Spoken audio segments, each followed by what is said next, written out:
El paquete llegó un martes, un día cualquiera que pronto se transformaría en un inquietante misterio para el aclamado autor, Julian Belleros.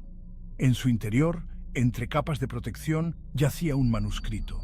No era un manuscrito cualquiera, este contenía la propia novela de Julian, su obra maestra aún sin publicar, La sombra del Vesubio, reflejando sus palabras con escalofriante precisión. La sangre se me heló en las venas. Recordaba claramente haber dejado la única copia guardada en la oficina de mi editor, esperando la fecha de publicación. Sin embargo, allí estaba, mirándome fijamente con una extraña familiaridad. Mi nombre adornaba la portada, pero un nombre desconocido, A. Dubois, marcaba la página de dedicatoria del manuscrito.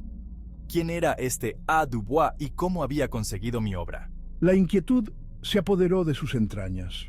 Impulsado por una mezcla de aprensión y curiosidad, Julian se adentró en el manuscrito. A medida que avanzaba por los capítulos, un terror creciente comenzó a consumirlo. El estilo de escritura, los giros argumentales, el desarrollo de los personajes. Era como si alguien se hubiera metido en su mente, replicando meticulosamente cada uno de sus pensamientos e intenciones. El corazón me latía con fuerza en el pecho, cada latido un martillazo contra mis costillas. El miedo, agudo y frío, me invadió. Alguien estaba jugando un juego peligroso, y yo estaba atrapado en medio. Decidí descubrir la verdad detrás de A. Dubois y el misterioso manuscrito. Mi investigación, presentía, me llevaría por un camino oscuro y peligroso. La búsqueda de A. Dubois por parte de Julian comenzó con su editor. Seguramente, ellos debían tener algún registro de este misterioso individuo. Sin embargo, su búsqueda no arrojó más que callejones sin salida. A. Dubois, al parecer, era un fantasma que no dejaba rastro de su existencia en el mundo editorial. Lo siento, Julian, pero no hay ningún registro de nadie llamado A. Dubois en nuestros archivos. Es como si nunca hubiera existido. Sin desanimarse, Julian amplió su búsqueda, recorriendo foros online, bases de datos literarias e incluso adentrándose en antiguos archivos de bibliotecas. Los días se convirtieron en noches de insomnio y las preguntas sin respuesta carcomían su cordura. Cuanto más profundizaba, más esquivo se volvía A. Dubois. Su existencia se desvanecía en el reino de lo imposible. Justo cuando mi esperanza empezaba a menguar, un hallazgo llegó en forma de una descolorida esquela escondida en un rincón polvoriento del archivo de un periódico local. El nombre de Alexandre Dubois me saltó a la vista, y la fotografía que lo acompañaba me provocó un escalofrío. El hombre de la foto tenía un parecido asombroso conmigo. Nuestros rasgos eran inquietantemente similares. La esquela revelaba que Alexandre Dubois, un escritor con dificultades, había muerto trágicamente años atrás en un incendio que consumió su apartamento, llevándose consigo su manuscrito inacabado, titulado La sombra de Pompeya. Las similitudes eran demasiado extrañas para ignorarlas. Julian sintió un escalofrío. ¿Se trataba de una mera coincidencia o había algo más siniestro en juego? Armado con este nuevo conocimiento, Julian se adentró en la vida de Alexandre. Visitó el antiguo apartamento de Alexandre, ahora una pintoresca librería. El anciano propietario, al enterarse de la conexión de Julian con Alexandre, reveló que Alexandre había estado consumido por su escritura, a menudo refiriéndose a su trabajo como un reflejo de su alma. Alexandre estaba obsesionado con su escritura. Siempre decía que su obra era un reflejo de su alma. El dueño de la librería condujo a Julian hasta un baúl polvoriento, lleno de pertenencias de Alexandre, intactas desde el incendio. En su interior, Julian descubrió un tesoro de escritos de Alexandre, sus diarios llenos de pasajes que se hacían eco de sus propios pensamientos y miedos. Era como si sus mentes estuvieran entrelazadas, separadas solo por el tiempo y la tragedia. Una entrada en particular me puso los pelos de punta. Alexandre hablaba de un sueño recurrente, una visión de su yo futuro, exitoso y aclamado, pero atormentado por una sensación de insatisfacción. Creía que su alma, incapaz de encontrar la paz, se acercaría desde ultratumba, buscando la realización a través de otro. El peso de la revelación cayó sobre Julian.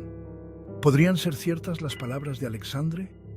¿Era él un mero recipiente para la obra inacabada de Alexandre, un conducto para un alma que buscaba la redención desde ultratumba?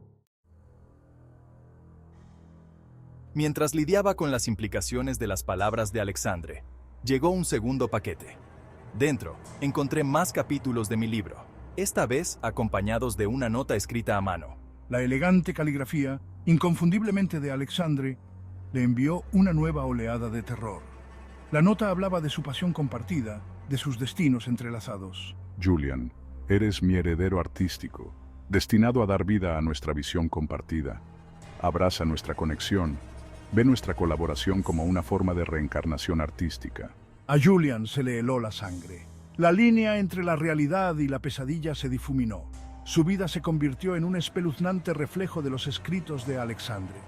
Las páginas del manuscrito parecían pesar en sus manos, imbuidas de una extraña energía que a la vez le atraía y le llenaba de terror.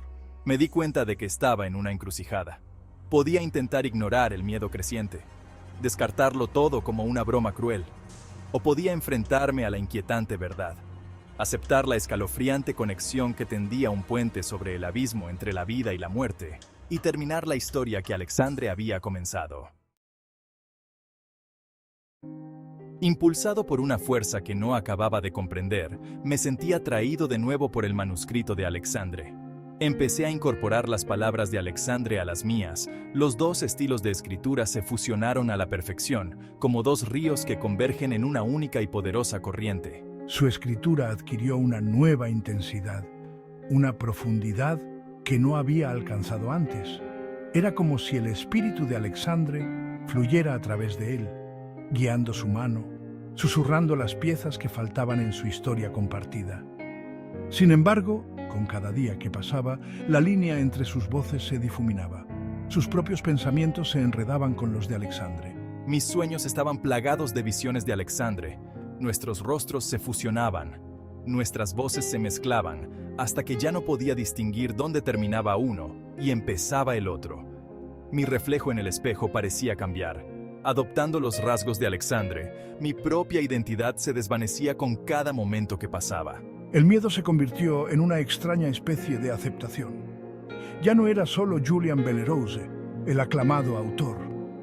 Era un recipiente, un conducto para un alma perdida que buscaba liberarse. ¿Estás listo para adentrarte en los misterios que se esconden tras el velo de la realidad? Para más historias que te helarán la sangre y te mantendrán en vilo, suscríbete a nuestro boletín mensual. Te prometemos una cuidada selección de relatos que encenderán tu imaginación y te harán cuestionarte el tejido mismo de la existencia. Atrévete a entrar en las sombras con nosotros.